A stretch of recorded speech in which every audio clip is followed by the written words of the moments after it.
Hey, I'm John. And I'm Lauren. Hey, have you ever heard about people called hospital heroes? They're the people who work in hospitals and labs who do all the behind the scenes work so that patients can get the best treatment. It's like you can have a really important career, and it's always in demand.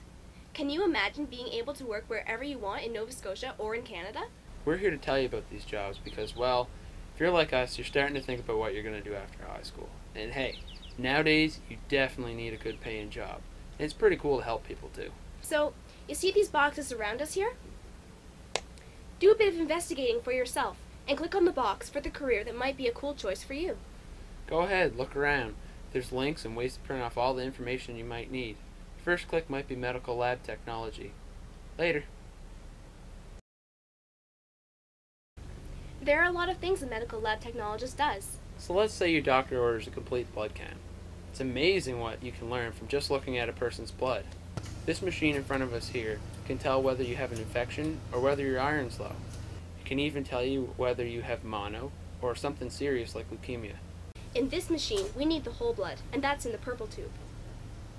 Here we have the blood bank. Blood bank's probably the most important part of the whole lab. This is where cross-matching, the matching of your blood to a donor's, is done. In the fridge there are bags of blood, which are collected by Canadian Blood Services. They're kept in Halifax and distributed to all the hospitals across the province so that they all have a good supply. It's also really common for your doctor to ask you to give the lab a urine sample. This means that the technologist might look to see if you have some glucose in your urine, or even some red blood cells that might determine if you have a kidney stone. Lots of different illnesses can be detected by doing a urinalysis. Lauren, next we're going to go visit chemistry. Chemistry is a large department that can handle a lot of work. It does most of the testing throughout the lab. Basically what the machines do is monitor how your kidneys, liver, and heart function. Now we're in a different part of the lab, John. This is called serology, and that's part of microbiology. These technologists study serum and look for things like rheumatoid arthritis. This piece of equipment is actually a DNA test for chlamydia and gonorrhea, sexually transmitted diseases. A couple of things I hope we never get. Well, Lauren, you know I am a gentleman and a perfect angel.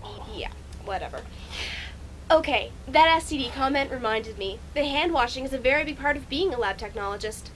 Before they leave the lab area or go anywhere outside of their department, they always wash their hands, because you never know what you've touched throughout the day. And you'd definitely be washing your hands after you left this room. Lab technologists call this the grossing room, but the real name for it's histology. In here, you'll find surgical specimens that come from the operating room. Then, the pathologist will come in, and he or she will cut sections from them that they find weird. Then the specimens are taken for processing, so that the lab technologist can see them through the microscope. It's an incredibly important process. Lauren, it actually sounds to me like everything a lab technologist does is really important. They do all the behind-the-scenes work so that a patient can get diagnosed, treated, and then hopefully better. And they're kind of like detectives. Don't forget to click on the button that says Medical Lab Technologist for more information on this interesting career.